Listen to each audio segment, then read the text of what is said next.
तो आज की चर्चा हमारी ईश्वर से संबंधित है। जो लोग ईश्वर में विश्वास करते हैं, ईश्वर को मानते हैं, जिनको ऐसा लगता है कि ईश्वर है, वे लोग भी इस चर्चा को सुनेंगे तो शायद उनको और भी समझने में सहायता हो। एक प्रश्नकर्ता है, वो प्रश्न अपना कृष्णमूर्ति के सामने रखता है। प्रश्न क्या है? वह कहता है कि मन का कार्य विचार करना है। मैंने कई वर्ष उन चीजों के बारे में सोचते हुए बिताए जिन्हें हम सब जानते हैं। वो कह रहा है मैंने उन चीजों के बारे में सोचते हुए जीवन बिताया है जिनको हम सब जानते हैं। और वे चीजें क्या हैं?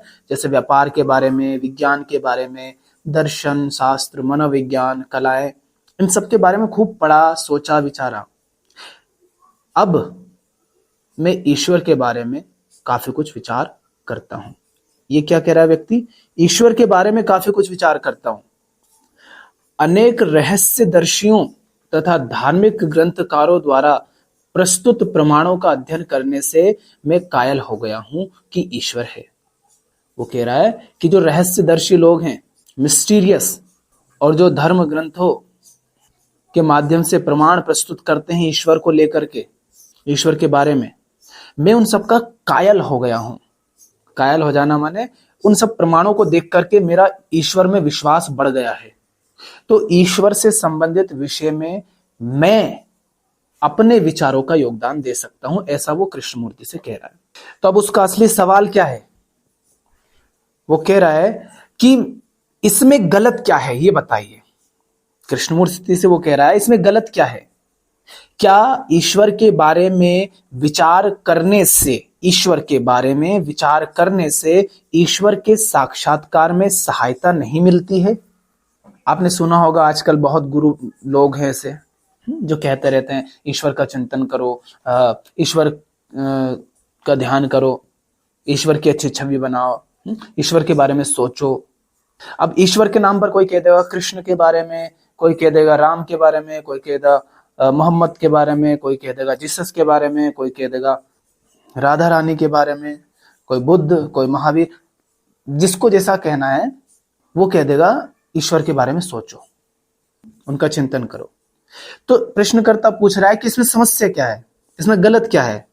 क्या ऐसा करने से ईश्वर का साक्षात्कार नहीं मिलता है, या ईश्वर के साक्षात्कार में सहायता नहीं मिलती है? ये प्रश्न है प्रश्नकर्ता का।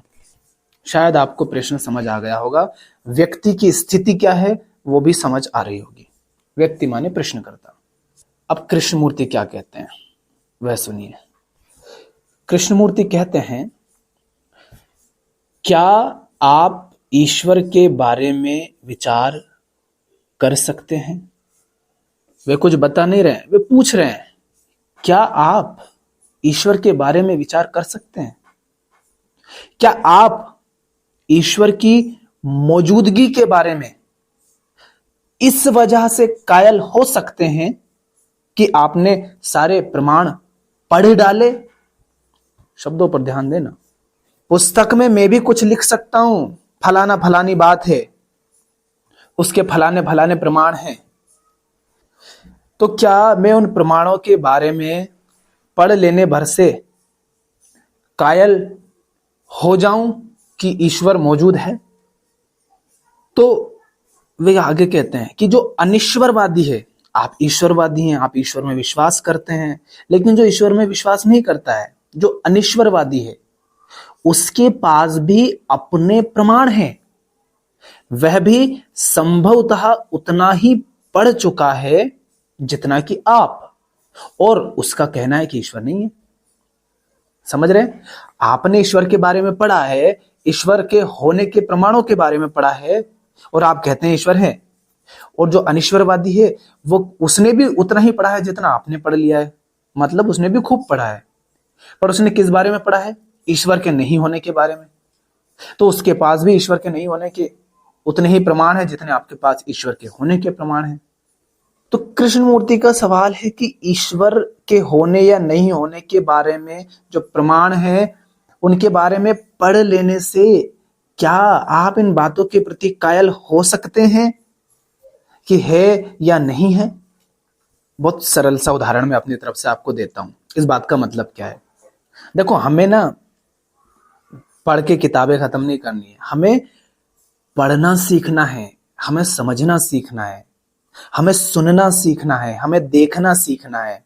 क्योंकि हम ना पढ़ते हैं, ना सुनते हैं, ना सीखते हैं, ना देखते हैं, हम भ्रम में जीते हैं बस। ठीक? तो मैं आपको समझना सिखा रहा हूं, पढ़ना सिखा रहा हूं कि बातों का मतलब क्या है। तो इस बात का मतलब क्या है? जैसे एक किताब है, मैंने लिखी, ठीक, आप, मेरी बड़ी अच्छी छवि है दुनिया में, बहुत लोग मुझे फॉलो करते हैं, और मैं एक किताब में जाकर लिख देता हूं, दुख होता है, ऐसा ऐसा होता है, तो आप उस बात पर, और मैंने वही लिखा जो है, ठीक, तो आप उस बात पर क्यों भरोसा कर रहे हैं? क्या इसलिए कि मैंने वहां लिखा है, या इसलिए कि आप भी देख पा रहे हैं कि हां ऐसा है, आप समझ पा रहे हैं, जान रहे हैं, इसलिए आप उस पर भरोसा कर रहे हैं, या सिर्फ इसलिए कि मैं कह रहा हूं? बात यही है कि आपने प्रमाणों के बारे में बस पढ़ लिया, इसलिए आप उस बात के प्रति कायल हो गए हैं, या बात कुछ और है?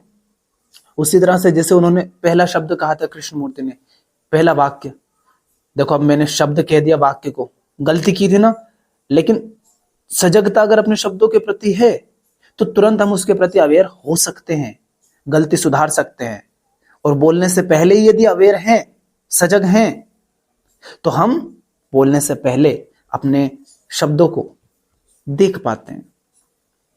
तो पहले वाक्य में कृष्णमूर्ति ने क्या कहा?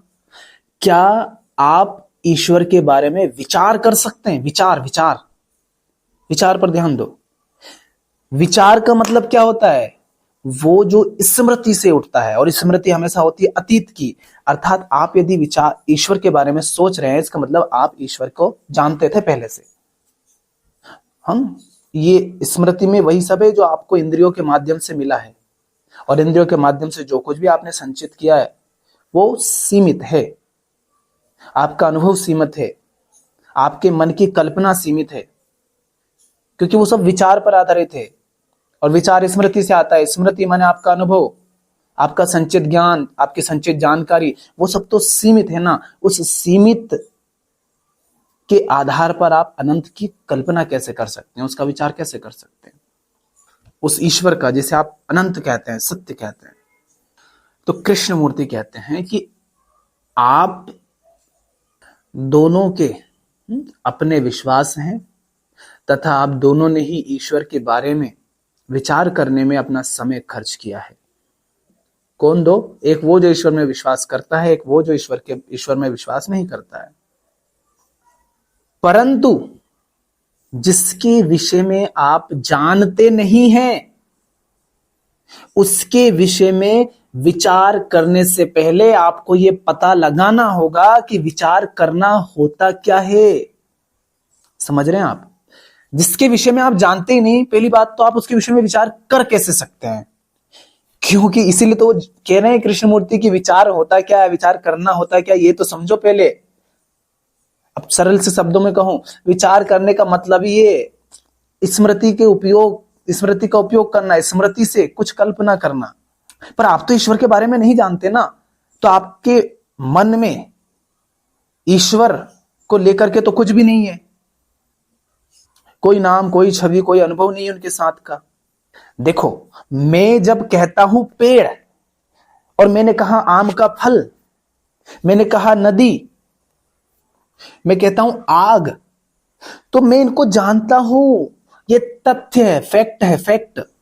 इसलिए मैं इनकी बात करता हूं, इसलिए मैं इनके बारे में विचार कर पाता हूं, क्योंकि उनके साथ का अनुभव, उनके साथ की छवियां, उनका नाम, उनका दृश्य, वो सब कुछ मेरे पास है स्मृति में, इसीलिए मैं उनकी बात कर पाता हूं, उनका विचार कर पाता हूं।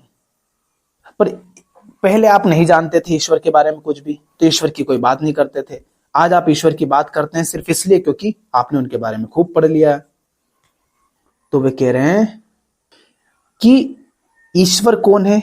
वो जिसे आप नहीं जानते। ठीक, तो जिसे आप नहीं जानते उसके बारे में विचार करना है तो विचार करने से पहले ये पता होना चाहिए ना कि विचार होता क्या है। तो आगे वे कहते हैं, कृष्णमूर्ति कहते हैं, जिसे आप जानते नहीं हैं उसके बारे में आप विचार कैसे कर सकते हैं। आपने बाइबल, भगवत गीता या अन्य ग्रंथ पढ़े होंगे जिनमें विभिन्न बहुश्रुत विद्वानों ने खंडन मंडन करते हुए कौशल सहित वर्णन किया है कि ईश्वर क्या है। परंतु जब तक आप अपनी विचार की प्रक्रिया को नहीं समझ लेते तब तक आप ईश्वर के बारे में जो भी सोचते हैं हो सकता है वह मूर्खतापूर्ण तथा क्षुद्र ही हो। सामान्यतः होता यही है। देखो, अगर आप लोग भारत में रहते हैं तो बहुत अच्छे से पता होगा आपको, आप देख पा रहे होंगे समाज में जो चल रहा है ईश्वर के नाम पर। हर कोई बाबा जी आकर के ईश्वर के नाम पर न जाने क्या क्या उछल कूद करते रहते हैं। हर किसी को तो ईश्वर के दर्शन हो रहे हैं, कोई उनको दूध लस्सी खिला रहा है, लड्डू मक्खन खिला रहा है, रबड़ी खिला रहा है, खीर पूड़ी खिला रहा है, कोई गले लगा रहा है, कोई सुला रहा है, कोई उनके कपड़े बना रहा है। इसी को प्रक्षेपण बोलते हैं। हमने अपने आप को उस पर प्रक्षेपित कर दिया। हमने कह दिया हमारा ईश्वर भी ऐसे ही हमारे जैसा, हमने उसको खिलौना बना लिया। तो ये आपको भारत में बहुत अच्छे से दिखाई दे रहा होगा। वही बात है कृष्णमूर्ति जो कह रहे हैं कि जब तक आप अपनी विचार की प्रक्रिया को नहीं समझ लेते तब तक आप ईश्वर के बारे में जो भी सोचते हैं वो हो सकता है कि मूर्खतापूर्ण तथा क्षुद्र ही हो, और सामान्यता यही होता है। कृष्णमूर्ति कहते हैं कि हो सकता है कि आप ईश्वर के अस्तित्व के बारे में, माने ईश्वर के होने के बारे में बहुत सारे प्रमाण एकत्रित कर सकते हैं, और इस बारे में, माने ईश्वर के बारे में बड़ी चतुराई से, चतुराई भरे लेख भी लिख सकते हैं। पर निश्चित ही पहला सवाल ये उठता है कि आपको कैसे मालूम कि जो आप सोच रहे हैं वह सच है। आपके मन में ये विचार आता होगा ना कि ईश्वर के बारे में जो भी मैं सोच रहा हूं, अब ईश्वर कहो, आत्मा कहो, परमात्मा कहो, चाहे सत्य कहो, उसके बारे में जो भी कुछ मैं सोच रहा हूं, मैं किस आधार पर यह दावा कर सकता हूं कि वो सत्य है। छोटा सा उदाहरण दूं, मैं समझता ही नहीं क्या कि दर्पण क्या चीज होती है ना। मैं नहीं समझता कि दर्पण क्या चीज होती है, कैमरा क्या चीज होती है। अभी हम दर्पण को ही लेते हैं, और मैंने कभी अपनी छवि देखी नहीं, ठीक, अपने आप को नहीं देखा मैंने, अपने तस्वीर को, अर्थात मैं अपने आप को नहीं समझता, शरीर की ही बात कर रहा हूं मैं। अब मैं रास्ते से गुजर रहा हूं और एक बड़ी सी दीवार पर एक बड़ा सा दर्पण लगा है जिसमें आने जाने वाले लोग दिख रहे हैं, ठीक, और मैं 200 मीटर दूर खड़ा हूं, और 200 मीटर दूर खड़ा हूं और दर्पण की तरफ देख रहा हूं, और दर्पण में मुझे एक व्यक्ति दिख रहा है, और मैं मान लेता हूं कि ये ना देखो वहां पर एक व्यक्ति खड़ा, वाह बड़ा सुंदर है, क्या सुंदर व्यक्ति है, क्योंकि लोगों को तो देखा है मैंने आंखों से। अब अपने घोचू को भ्रम हो जाता है, क्या क्या वो क्योंकि दर्पण को नहीं जानता ना दर्पण क्या चीज होती है, उसने खुद को भी नहीं देखा, ना खुद को देखा ना दर्पण को देखा, तो दर्पण में वो खुद ही दिख रहा है, माने उसका ही तस्वीर दर्पण में दिख रही है। पर चूंकि वो ना दर्पण को जानता ना खुद को जानता, तो क्या होता है, वो ये मान लेता है कि वहां पर कोई व्यक्ति खड़ा है। अब अगर ये व्यक्ति दर्पण को समझता होता, खुद का इसे कुछ पता होता, तो देख पाता कि सामने दीवार है, उस पर दर्पण है, दर्पण में तस्वीर दिख रही है, जिसकी तस्वीर दिख रही है वो मैं हूं, माने अपनी ही छवि वहां दिख रही है, मेरा ही प्रक्षेपण है वो, मेरे ही शरीर का। समझ रहे हैं आप? उसी तरह से कृष्णमूर्ति पूछ रहे हैं कि पहला सवाल तो ये उठता है कि आपको कैसे मालूम कि जो आप सोच रहे हैं वह सच है। क्योंकि आप सोचने को तो समझते नहीं कि सोचना होता क्या है, विचार होता क्या है, आप इसको नहीं समझते। तो आपको कैसे पता कि उस विचार में जो छवि आप देख रहे हैं, जिसके दर्शन आप कर रहे हैं, आपको कैसे पता कि वह ईश्वर ही है, वह सच ही है। जिसका अनुभव आप कर रहे हैं, आपको कैसे पता कि वह अनुभव सत्य का अनुभव है? क्योंकि आपको अनुभव का ही कुछ नहीं पता कि अनुभव क्या चीज होती है, कैसे अनुभव पैदा हो जाता है, क्यों इंसान के आंसू बहने लग जाते हैं, क्यों वो भावुक होने लग जाता है, क्यों उसके सपने में छवियां घूमती रहती हैं, वो कुछ भी तो नहीं समझता। पर एक अभी दो तीन दिन पहले एक रील देखी, एक मूर्ख, बिल्कुल मूड इंसान है, तो वो कथावाचक, और ये कहता है हाँ, प्रभु जी ने आकर के कहा है कि मुझे खीर पूरी खानी है, तो भंडारा करने जा रहा है। ऐसे ऐसे तो लोग हैं। और ऐसा कुछ नहीं है कि समझते नहीं है, पर शायद सचमुच ही ना समझे, इतने मूड हो, और नहीं तो बेईमान। हम मूड और बेईमान के अलावा क्या है? या तो हम सचमुच में इतने मूर्ख हैं कि समझते ही नहीं है कि हम जो कर रहे हैं वो बिल्कुल मूर्खता है, या फिर हम बहुत बहुत गहरे बेईमान हैं, जानते बूझते हम ये सारी मूर्खताएं करते हैं। खैर ठीक है, तो आपको समझ आया कि किस तरह से दर्पण के मामले में अगर हम दर्पण को नहीं समझते और खुद का भी हमें कुछ नहीं पता, तो कैसे हम अपने ही प्रक्षेपण को, अपनी ही छवि को कोई अन्य समझ लेते हैं।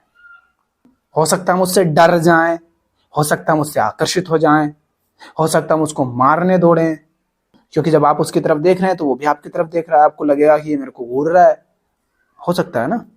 उसी तरह जब आप विचार को ही नहीं समझते कि विचार किस तरह से काम करता है, ये सोचना विचारना क्या है, तो इस सोच विचार में आप जिस ईश्वर की कल्पना कर रहे हैं, जिसकी छवि बना रहे हैं, जिसका अनुभव कर रहे हैं, आपको कैसे पता कि वो सच है? अब थोड़ा सा और इसको आगे बढ़ाओ। आप दर्पण को नहीं समझते तो आपको कैसे पता कि उसमें जो है वो सत्य है? केवल कल्पना मात्र नहीं है, छवि मात्र नहीं है। अगर आप दर्पण को समझते होते तो आप क्या कहते? दर्पण का मतलब ही है वो कि उसके सामने जाकर के अगर कोई खड़ा होता है, कोई चीज आती है, तो वो उसको वैसा का वैसा प्रक्षेपित कर देता है। ठीक उसी प्रकार विचार का मतलब है वो जो स्मृति से उठता है, जो अतीत से उठता है। स्मृति और अतीत से उठता है, और स्मृति और अतीत होता है सीमित। तो सीमित से जो भी उठेगा वो सीमित ही होगा भैया, वो अनंत नहीं होगा। दर्पण की प्रकृति यही है ना कि जो उसके सामने आता है वो उसको प्रक्षेपित कर देता है, उसकी प्रतिछवि बना देता है, वैसा का वैसा दिखा देता है। तो विचार की प्रकृति क्या है? विचार की प्रकृति यही है कि वो स्मृति से उठता है, संचित जानकारी से, नामों से, छवियों से उठता है, अनुभवों से उठता है, और ये सब कुछ होते हैं सीमित।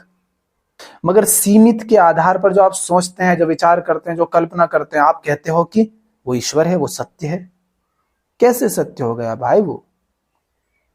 क्योंकि जो कुछ सीमित है वो अनंत नहीं है ना, वो सत्य नहीं है ना। सत्य का मतलब है जो है, था, रहेगा, जो यहां भी है वहां भी है। कल्पना करो, मैं कहूं तुम्हारी नाक पर एक मक्खी बैठी है, ठीक? बैठी है मतलब सत्य, ठीक? तुम दर्पण में देखने जाती हो, इतनी देर में मक्खी उड़ जाती है, तुम कहते हो कहां है मक्खी मेरी नाक पर? और तब तक आकर दूसरी बैठ जाती है। मैं कहता हूं ये क्या है, फिर जाकर तुम देखते हो तब तक वो उड़ जाती है। तो तुम क्या कहते हो मुझसे कि मैं झूठ बोल रहा हूं, है ना? क्योंकि आपको मक्खी नहीं दिख रही है। पर ऐसा तो नहीं है ना कि मक्खी नहीं थी, मक्खी थी, पर चूंकि वो सीमित समय के लिए थी। मान लो 10 सेकंड के लिए रही, तो 10 सेकंड तक वो रही, उससे पहले नहीं थी, उसके बाद भी नहीं है। मतलब जो कुछ सीमित होता है वो तो हमें भ्रमित कर देता है ना, कि तुम कह रहे हो है पर हमें तो दिख नहीं रही है। जब मैंने कहा है तब वो थी, जब तुम देख रहे हो तब वो नहीं है। तो जो ऐसा होता है कि मेरे लिए तो है, तुम्हारे लिए नहीं है, या आज है कल नहीं है। मैं कहता हूं अरे आज तो हीरे मोती की वर्षा हो रही है आसमान से, और हजारों साल बाद कोई इसकी खोजबीन करने जाए, चलो ये थोड़ा गड़बड़ हो रहा है, इसको छोड़ते हैं।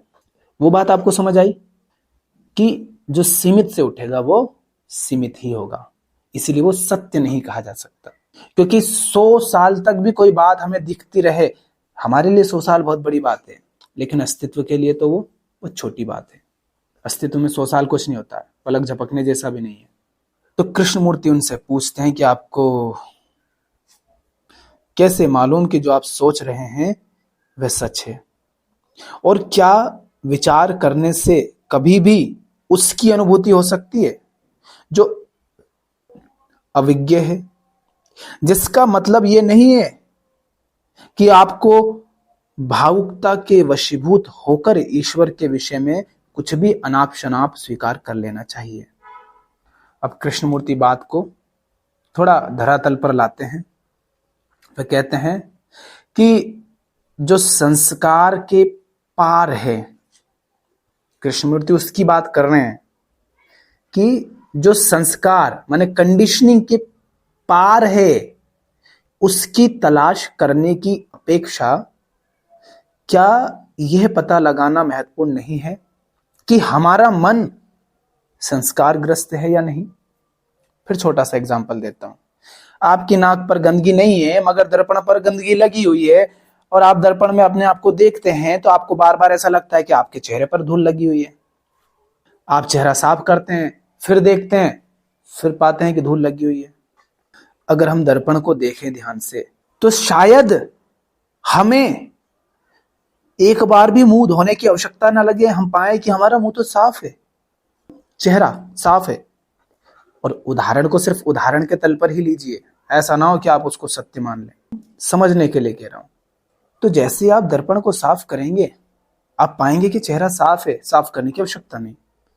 कृष्णमूर्ति वही कह रहे हैं, चूंकि हम समझते ही नहीं अपने मन को, चूंकि हम यही नहीं देख पा रहे कि हमारा मन संस्कारग्रस्त है या नहीं, और महत्वपूर्ण यही है। पर कृष्णमूर्ति कहते हैं कि यह निश्चित है कि यदि आपका मन संस्कारों से ग्रसित है,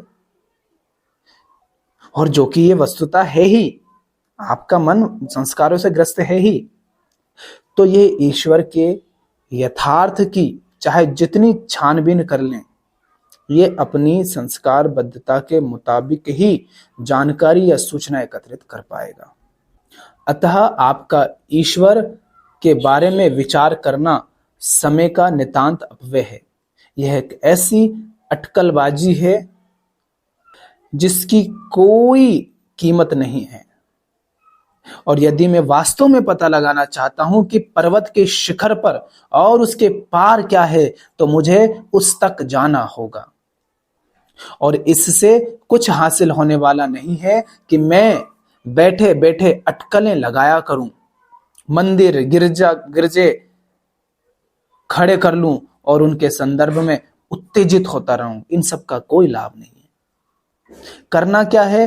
करना मुझे यह होगा कि मैं उठूं और उठकर चल पड़ूं, राह बनाऊं, आगे बढ़ूं और वहां पहुंचूं और पता लगा लूं। लेकिन चूंकि हम में से अधिकतर ऐसा करने के अनिच्छुक हैं, हम इसी से संतुष्ट हो लिया करते हैं कि यहां बैठे रहें और किसी ऐसी बात के बारे में अनुमान लगाते रहें जिसे हम जानते ही नहीं। और मेरा कहना है कि इस तरह का अनुमान एक बाधा है, मन का क्षरण है। इसका कुछ भी मूल्य नहीं है, कुछ भी मूल्य नहीं है। यह मनुष्य के लिए केवल और विभ्रम और दुख लाता है। यह मनुष्य के लिए केवल और अधिक विभ्रम और अधिक दुख ही लाता है। कहने का आशय क्या है? वे कह रहे हैं कि जो संस्कारबद्ध मन के उस पार है, उस पार से आशय है जब मन संस्कारबद्ध नहीं होता है, तब जो आप होते हैं आप उसकी कल्पना उस मन से कर रहे हैं जो संस्कारबद्ध है। यहां पर समझ रहे हैं आप, कृष्णमूर्ति ईश्वर को नकार नहीं रहे हैं। वे क्या कह रहे हैं? वे कह रहे हैं ईश्वर के बारे में आप जो भी सोच रहे हैं ना, वो सिर्फ आपकी कल्पनाएं हैं। क्योंकि ईश्वर जो शब्द है उसके माध्यम से जिसको संबोधित किया जा रहा है, जिसकी ओर इशारा किया जा रहा है, जिन्होंने ईश्वर शब्द के माध्यम से जिसको संबोधित किया, जिसको बताया है, वो क्या है? वो मन की संस्कारबद्धता से परे जो है उसकी बात कही जाती है, ईश्वर उसे कहा जाता है। मगर आप अपनी संस्कारबद्धता को समझना नहीं चाहते, उससे मुक्त होना नहीं चाहते। आप बस वही बने बैठे हैं, मैं ये हूं, मैं वो हूं, मैं ऐसा हूं, मैं वैसा हूं, जैसा तुम्हें सिखा पढ़ा दिया समाज ने, शिक्षा ने, संस्कार ने, परिवार ने, देश ने, माहौल ने, संस्कृति ने, बाबाओं ने।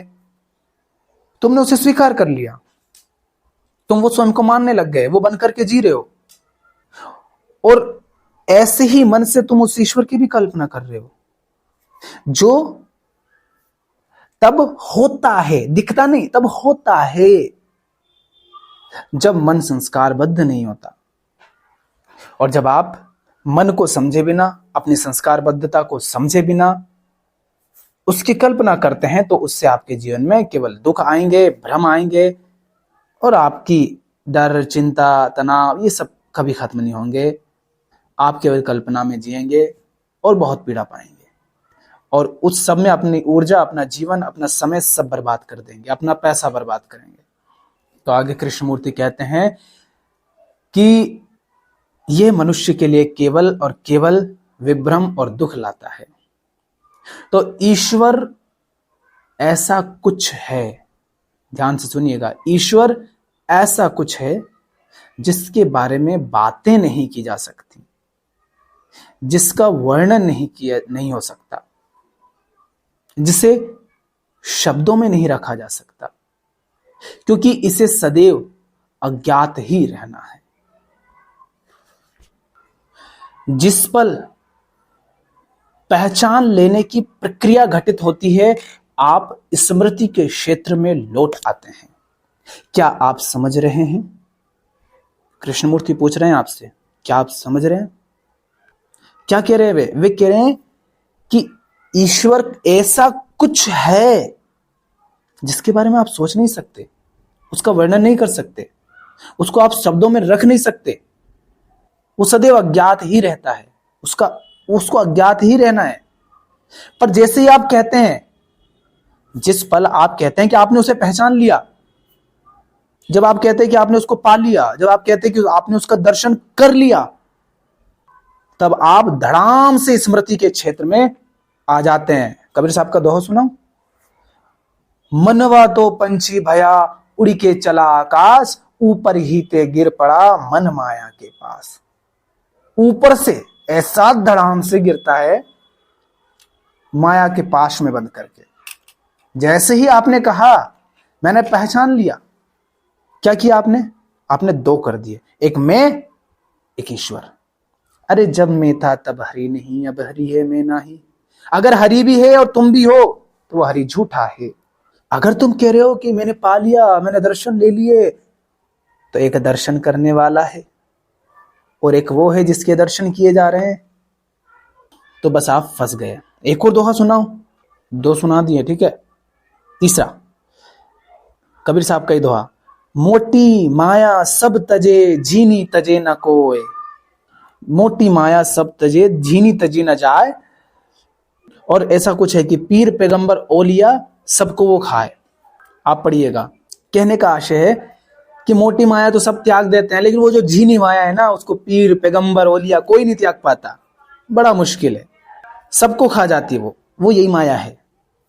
जिसको सदैव अज्ञात ही रहना है, तुम उसके बारे में बात करने लग जाते हो कि वो ऐसा वो वैसा, तुम उसकी छवि बना लेते हो, उसकी मूर्ति बना लेते हो, उसको कपड़े पहनाते हो, उसको लड्डू खीर पूड़ी खिलाते हो। पगला गए हो क्या? उसके बारे में कहते हो चिंतन करो। ये तो विचार के क्षेत्र में आ गए ना, ये तो स्मृति के क्षेत्र में आ गए आप। और विचार माने, स्मृति माने वो जो सीमित है, जो मिथ्या है, जो अतीत हो चुका। क्या आप समझ रहे हैं? अब कृष्णमूर्ति उदाहरण देंगे। जैसे कि उदाहरण के लिए आपको किसी असाधारणता की क्षणिक अनुभूति होती है। ठीक उसी क्षण में कोई विचारक नहीं होता जो ये कह रहा हो। फिर से सुनो, आपको किसी असाधारणता की क्षणिक अनुभूति होती है, ठीक उसी क्षण में कोई विचारक नहीं होता उसी क्षण में कोई विचारक नहीं होता जो ये कह रहा हो मुझे इसे याद रखना होगा। उस समय तो मात्र अनुभूति की वह अवस्था होती है। इस बात को जरा समझें। मन ये कहता है कि मुझे एक अद्भुत अनुभव हुआ है, ठीक, और मेरी कामना है कि यह अनुभव मुझे और हो, इसलिए और अधिक का संघर्ष आरंभ हो जाता है। ये परिग्रह प्रवृत्ति और के स्वामित्व की यह दौड़ विभिन्न कारणों से वजूद में आती है, क्योंकि इससे आपको सुख मिलता है, प्रतिष्ठा मिलती है, आप जानकार हो जाते हैं, प्रमाण पुरुष बन जाते हैं, तथा इसी तरह की बाकी निरर्थकताएं। समझे आप?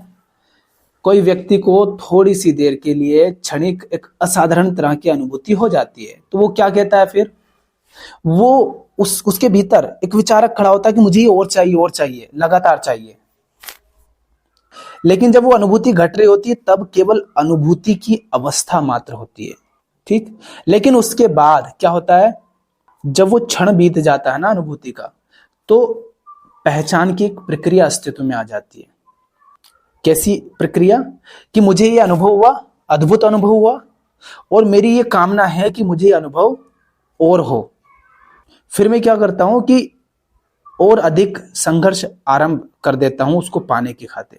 तो ये जो दौड़ है ना और पाने की, ये क्यों आती है?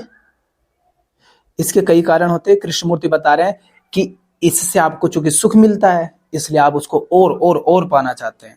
इससे आपको प्रतिष्ठा मिलती है ना, क्योंकि आप जानकार हो जाते हैं, आप प्रमाण पुरुष बन जाते हैं। आप कहते हैं हाँ भैया इधर आओ, मैंने जाना उसे, आओ मेरी पूजा करो, मेरे शिष्य बनो, मेरी सेवा करो, मेरे सामने हाथ जोड़ो, मेरी बात मानो। ये सारे फायदे होते हैं तुमको। लेकिन फिर होता क्या है पता है? तुम पाखंडी हो जाते हो। ये पाखंड खूब चलते हैं। आगे कृष्णमूर्ति कहते हैं, उसको पढ़ के हम समाप्त करते हैं। कृष्णमूर्ति कहते हैं कि मन जिसका अनुभव कर चुका होता है उसके पीछे भागता है, किंतु जिसका उसने अनुभव किया है वह तो निपट चुका है, अब मर चुका है, जा चुका है। समझ रहे हैं आप? जिसका अनुभव किया मन उसके पीछे दौड़ता है, लेकिन जिसका अनुभव किया वो तो जा चुका। और जो है उसका अन्वेषण करने हेतु मन को उसके प्रति मर जाना होगा, जिसका वह अनुभव कर चुका है। समझे? जिसका अनुभव किया हम उसके पीछे दौड़ने लग जाते हैं, लेकिन जिसका अनुभव किया वो जा चुका है। और अभी जो है उसके प्रति जो अभी है उसका अन्वेषण करने के लिए मन को उसके प्रति मर जाना होगा, जिसका अनुभव किया था, जिसके पीछे दौड़ रहे हो। कहने का आशय कि उसके पीछे दौड़ना बंद करो। जो अतीत का अनुभव था उसको वापस रिपीट करने का प्रयास मत करो, उसको दोहराने का प्रयास मत करो, क्योंकि वो जा चुका, वापस नहीं आएगा। तब आप अभी जो है उसका अन्वेषण कर पाते हैं। क्योंकि कृष्णमूर्ति कहते हैं कि ऐसा कुछ नहीं है जिसे रोज रोज अभ्यास के द्वारा पोषित किया जा सके, जिसे एकत्रित व संचित करके कायम रखा जा सके, और तब इसके बारे में बोला या लिखा जा सके। हम क्या चाहते हैं? एक बार मिल जाए तो पकड़ लें कस के। पर कृष्णमूर्ति क्या कह रहे हैं? ऐसा है ही नहीं वो, और वो कह नहीं रहे हैं। आप चर्चा को अगर ध्यान से सुन रहे हैं, समझ रहे हैं, तो आप देख पा रहे होंगे। हम मात्र इतना कर सकते हैं कि ये देखें कि हमारा मन संस्कारबद्ध है, और स्वयं को जानने के माध्यम से अपनी ही विचार करने की प्रक्रिया को समझ लें। मुझे अपने आप को जानना ही चाहिए, उस रूप में नहीं जैसा कि मैं आदर्शतः होना पसंद करूंगा, बल्कि जैसा कि मैं वस्तुतः हूं। चाहे जितना सुंदर या सुंदर, चाहे जितना ईर्ष्यालु, डाह भरा और लोभी परिग्रही, लेकिन हम जैसे भी हैं उसे बिना उत्कंठा के बस देख पाना बहुत मुश्किल होता है, और उसे बदलने की उत्कंठा, वह चाहत संस्कारबद्धता का ही एक अन्य रूप होती है। और इस तरह हम चलते जाते हैं, एक संस्कारग्रस्तता से दूसरी संस्कारग्रस्तता की ओर, एवं उसकी अनुभूति हमें कभी नहीं होती जो समीप जो ससीम के पार है। कहने का आशय क्या है उनका? वे कह रहे हैं कि हम क्या कर सकते हैं? हम बस एक काम कर सकते हैं, स्वयं के प्रति सजग रहें, स्वयं को जानें, अपने मन की संस्कार बद्धता को समझें, विचार करने की अपनी प्रक्रिया को समझें कि किस तरह हम विचार करते हैं, किस तरह हम कोई भी घटना घटती है उसके प्रति प्रतिक्रिया करते हैं, किस तरह हमारा मन हर क्षण बदल रहा है, क्यों बदल रहा है, उसके पीछे कारण क्या, अगम पिछम सब कुछ उसका हम समझें। किस तरह हमारे कर्म, हमारी क्रियाएं, प्रतिक्रियाएं, हमारे चुनाव, हमारे निर्णय, हमारी पसंद नापसंद सब संस्कारों से आ रही है, हम बस ये समझ सकते हैं। लेकिन खुद को समझना है, खुद को ऐसा नहीं, उस रूप में नहीं कि मैं क्या होना चाहता हूं। आप जो हैं, जैसे हैं, आप अच्छे हैं, बुरे हैं, क्रोधित हैं, ईर्ष्यालु हैं, डरपोक हैं, कायर हैं, कमजोर हैं, लालची हैं, जैसे भी हैं ना आप, बस अपने आप को देखिए, जानिए कि हाँ आप ऐसे हैं, उसको स्वीकार कीजिए ईमानदारी से। लगातार देखिए कि हाँ क्या चल रहा है, हर क्षण में देखिए कि आप क्या बन गए हैं। किसी बात से डर गए तो देखिए कि आप डरपोक हो गए हैं, किसी के प्रति ईर्ष्या उठी तो देखिए कि आप ईर्ष्यालु हो गए हैं। जो हैं उसको समझिए कि आप क्या हैं। थोड़ा मुश्किल होता है क्योंकि हम बड़े संस्कारग्रस्त हैं। हम क्या करते हैं, होता क्या, एक प्रक्रिया तुरंत चालू हो जाती है। जैसे ही मुझे पता चला कि मैं तो लोभी हूं, तो हम क्या कहते हैं, भीतर से आवाज आती है, हाँ मुझे लोभी नहीं होना चाहिए, मुझे लोभ मुक्त जीना चाहिए। ये होता है ना। आपको वो सब नहीं करना, बस आपको देखना है कि आप लोभी हैं। जानने भर से लोभ अगर हट जाए तो ठीक, क्योंकि लोभ से मुक्त होने की कामना लेकर के, ये उद्देश्य लेकर के जब आप खुद को देखेंगे तो आपको देख पाने में बड़ी समस्या होगी, आप नहीं देख पाएंगे। और ये जो खुद को बदलने की कोशिश है ना, ये भी संस्कार बद्धता से आती है, क्योंकि आपको सिखा दिया गया है ना, आपको लोभी नहीं होना चाहिए। अरे भाई क्यों नहीं होना चाहिए, मैं भगत सिंह हूं और लोग गुलाम हैं, देश गुलाम है, उनके ऊपर हिंसा हो रही है, शोषण हो रहा है, मुझे धन चाहिए, धन, और उसके लिए अगर मुझे ट्रेन लूटनी पड़ रही है लूटूंगा। अब तुमने ठप्पा लगा दिया मेरे ऊपर कि मैं लालची इंसान हूं, हाँ तो कहो, बाहर में जाए तुम्हारे ठप्पे। तो अब तुम कैसे कहोगे कि लोभ गलत है? तो कुछ भी सही गलत नहीं है प्रकृति में, वो सब तुम्हारी मान्यता से आ रहा है। मैं ये नहीं कह रहा हूं, कुतर्क मत करने लग जाना जो कुतर्क उठ रहे हो कि अच्छा कैसे कुछ सही गलत नहीं है, क्योंकि जब तक आप खुद को नहीं समझते ना, तब तक आप कुछ भी जो मानते हैं वो सब व्यर्थ है, क्योंकि सब आपकी संस्कार बद्धता से आ रहा है। संस्कारग्रस्त मन से जो भी आ रहा है वो सब गड़बड़ है। और मन जब संस्कारग्रस्त नहीं है, आप जब प्रज्ञावान है, बोधवान है, जब आप खुद को समझते हैं, मन को समझते हैं, अपनी संस्कारग्रस्तता को समझते हैं, तब आप वो नहीं रह जाते जो अभी हैं।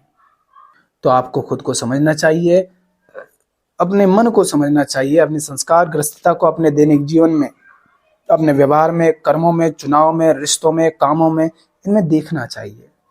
अपनी कामनाओं में, वासनाओं में, क्रियाओं में, प्रतिक्रियाओं में, इनमें देखो कि किस तरह से संस्कार बद्धता से आ रही है। कुछ भी गड़बड़ चल रही हो, कुछ भी भीतर उलझ पुलझ चल रही हो, बस तुम देखो कि हाँ ऐसा है, उससे परेशान मत हो कि अरे मुझ में तो इतनी गंदगी है, इतनी कमजोरी है, मैं तो इतना घटिया दिख रहा हूं, या मैं इतनी गंदी लड़की हूं। जो है जैसा है सब देखो बस कि हाँ ऐसा है, और स्वीकार करो अगर वैसा है तो, कि अभी, और ये नहीं इसके संचित करना, बस अभी इस क्षण में मैं ऐसी हूं, अगले ही पल हो सकता है वैसी ना रहूं। जैसे कोई अभी रो रहा है, थोड़ी देर में फिर हंसने लग जाए, तो वो रोना हुए जो रो रहा था अतीत, वो अतीत हो गया, उसको पकड़ के नहीं बैठना है। अब अगले क्षण में हाँ मैं तो खुश हूं, बस देखना है। जैसे जैसे आप अपनी संस्कारग्रस्तता को देख पाते हैं, वैसे वैसे मन संस्कारग्रस्तता से मुक्त होता जाता है। और आखिरी में कृष्णमूर्ति ने कहा है कि हम अगर इस तरह से नहीं देखते, बल्कि जैसे लोभी हैं, हमने पाया कि हम लोभी हैं, हम क्रोधी हैं, और हमने उससे मुक्त होने के प्रयास में और भी आगे फिर वो क्रियाएं प्रतिक्रियाएं करने लगे, तो वो भी संस्कारग्रस्तता ही है, उसी का एक दूसरा रूप है। और इस तरह हम उसकी अनुभूति हमें कभी नहीं होती जो ससीम के पार है, माने सीमित के पार है, जो ज्ञात के पार है। इसको मैं कहूंगा कि अनुभूति छोड़ो, आप वो नहीं हो पाते जिसको आप ईश्वर कहते हैं। आपको उसके दर्शन नहीं करने, आपको उसे खोजना नहीं, आपको वह हो जाना है, मगर आप वह नहीं हो पाते क्योंकि अभी आप संस्कार ग्रस्त मन की कैद में हैं।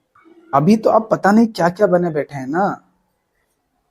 देखो कि क्या क्या आप बने बैठे हो, क्या आप खुद को मानते हो। हर क्षण में देखो कि अच्छा कोई सामने आया आप पिता बन गए, फिर आया तो बेटी बन गए, फिर आया तो हिंदू बन गए, फिर आया तो अमेरिकी बन गए, फिर आया तो भारतीय बन गए, कभी मुसलमान बन गए, कभी काले बन गए, कभी गोरे बन गए, कभी अच्छे बन गए, कभी बुरे बन गए। देखो ना क्या क्या बनते फिरते रहते हो। और ये सब मन की संस्कारग्रस्तता से ही आ रहा है। आपको किसी ने नहीं सिखाया होता, शिक्षा ने, परिवार ने, समाज ने, माहौल ने, संस्कृति ने, तो आप अपने आप को वो सब नहीं मान रहे होते ना। तो देखो ना कितनी झूठी चीज है जो आप खुद को मानते हो। चलो आज समाप्त करते हैं, बहुत लंबी बात हो गई हमारी।